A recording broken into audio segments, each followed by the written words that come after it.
และข้อมูลในวิดีโอนี้อาจทำให้คุณรู้สึกไม่สบายใจมืดมนและสั่นสะเทือนจิตใจ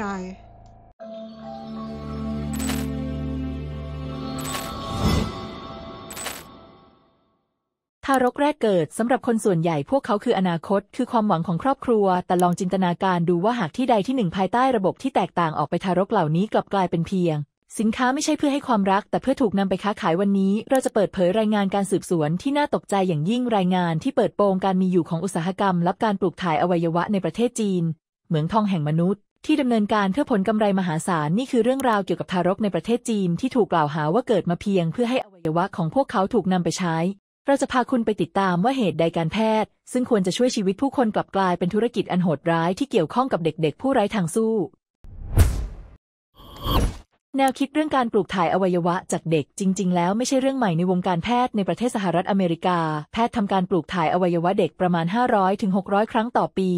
โดยทั้งหมดดำเนินการภายใต้ขั้นตอนและจรรยาบรรณทางการแพทย์ที่เข้มงวดแต่ในประเทศจีนตัวเลขดังกล่าวกลับพุ่งสูงขึ้นอย่างน่าตกใจเพียงแค่โรงพยาบาลแห่งเดียวก็มีรายงานว่าได้ทำการปลูกถ่ายตับเด็กมากกว่า 1,000 ครั้งต่อปีและแนวโน้มยังคงเพิ่มขึ้นเรื่อยๆที่น่าตกใจยิ่งกว่านั้นคืออวัยวะของทารกและเด็กเหล่านี้ถูกนำไปใช้กับร่างกายของผู้ใหญ่ตัวอย่างเช่นโรงพยาบาลเหรินจีเรนจีฮอสปิทอลในเซี่ยงไฮ้ระหว่างปี 2006 ถึง 2017 พวกเขาใช้เวลาถึง 11 ปีเพื่อทำการปลูกถ่ายตับเด็กครบ 1,000 ครั้งแรกแต่หลังจากนั้นโรงพยาบาลเดียวกันกลับใช้เวลาเพียง 2 ปีก็สามารถทำได้อีก 1,000 ครั้งนั่นคือการเพิ่มขึ้นมากกว่า 5 เท่าในช่วงเวลาที่สั้นกว่ามากในขณะที่อัตราการเกิดของประเทศจีนกลับลดลงยิ่งไปกว่านั้นในปี 2022 มีรายงานว่าโรงพยาบาลแห่งหนึ่งในจีนได้ทำการปลูกถ่ายตับเด็กมากกว่า 3,000 ครั้งและได้รับการจัดอันดับให้เป็นศูนย์ปลูกถ่ายตับที่ดีที่สุดในโลกติดต่อกันถึง 9 ปีข้อมูลนี้ถูกเผยแพร่โดยสื่อของรัฐบาลจีนเองตัวเลขเหล่านี้จึงก่อให้เกิดคำถามสำคัญว่าอวัยวะทั้งหมดนี้มาจากไหนทำไมอวัยวะของเด็กจึงเป็นที่ต้องการอย่างมากจากผู้รับที่เป็นผู้ใหญ่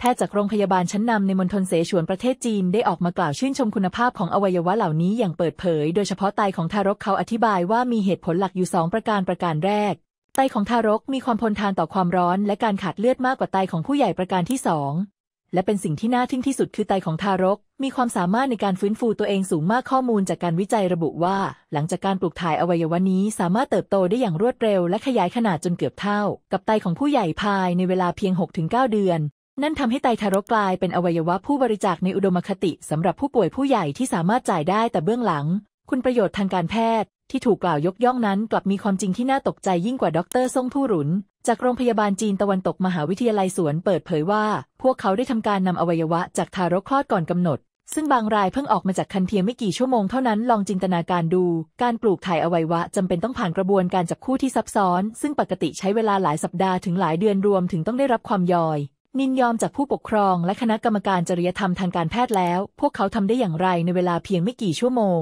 คำถามนี้นำไปสู่ข้อสรุปอันน่าสะพรึงกลัวคนเหล่านี้รู้ล่วงหน้าอยู่แล้วว่าพวกเขาจะใช้อวัยวะของใครตั้งแต่ก่อนที่ทารกจะลืมตาดูโลกรายงานการสืบสวนจากกลุ่มสิทธิมนุษยชนในสหรัฐอเมริกาซึ่งได้ทำการตรวจสอบการปฏิบัติการเก็บอวัยวะจากผู้มีชีวิตในประเทศจีนมานานกว่า2 ทศวรรษเผยให้เห็นข้อเท็จจริงอันน่าสะพรึงกลัวผู้เปิดเผยข้อมูลจากโรงพยาบาลทหารของจีนยังยืนยันสิ่งที่สอดคล้องกันว่ามีทารกจำนวนมากขึ้นที่ถูกทำให้เกิดมาเพียงเพื่อให้อวัยวะของพวกเขาถูกนำไปใช้รายงานดังกล่าวหาว่ามีการปฏิบัติที่เรียกว่าการตั้งครรภ์ตามแผนเพื่อบริจาคอวัยวะทารกเหล่านี้ถูกออกแบบโดยใช้อสุจิของญาติผู้ป่วยหรือแม้แต่บุคคลที่เกี่ยวข้องโดยตรงเพื่อให้ได้ทารกที่มีอวัยวะบูที่สุดสำหรับการปลูกถ่ายแล้วใครคือผู้หญิงที่ถูกบังคับให้ตั้งครรภ์เหล่านี้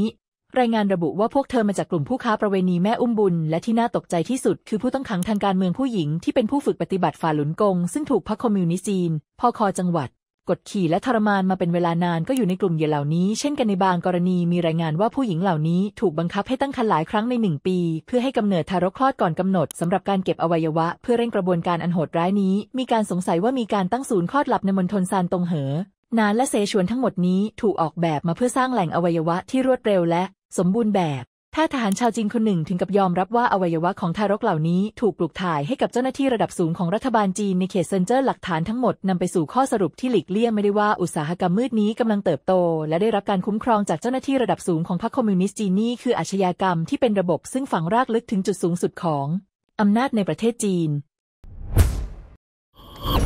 พียง2 เดือนก่อนนี้เองมีรายงานว่าประธานาธิบดีสีจิ้นผิงของจีนและประธานาธิบดีวลาดิมีร์ปูตินของรัสเซียถูกจับภาพได้ขณะกำลังพูดคุยกันเกี่ยวกับแนวคิดเรื่องการมีอวัยวะที่ไม่จำกัดเพื่อให้มีอายุยืนยาวการสนทนาอันคลุมเครือนี้เมื่อมองควบคู่ไปกับอุตสาหกรรมปลูกถ่ายอวัยวะทารกที่กำลังขยายตัวอย่างน่ากลัวได้ส่งสัญญาณเยือกเย็นอย่างยิ่งมันแสดงให้เห็นว่าสำหรับระบอบนี้ชีวิตมนุษย์โดยเฉพาะชีวิตของผู้ที่อ่อนแอที่สุดได้ถูกลดทอนให้เหลือเพียงทรัพยากรที่ใช้ทดแทนได้กลายเป็นเหมืองทองที่มีชีวิต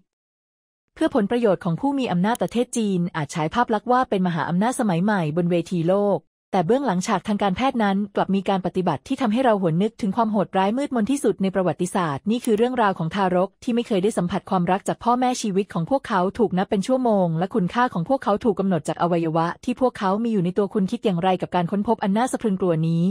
พวกเราทุกคนในฐานะชุมชนโลกจะสามารถนิ่งเฉยได้จริงหรือแสดงความคิดเห็นของคุณด้านล่างและอย่าลืมกดไลค์รวมถึง Subscribe เพื่อรับชมข้อมูลที่กล้าหาญในการเปิดโปงความจริงครั้งต่อไปขอบคุณที่รับชมค่ะ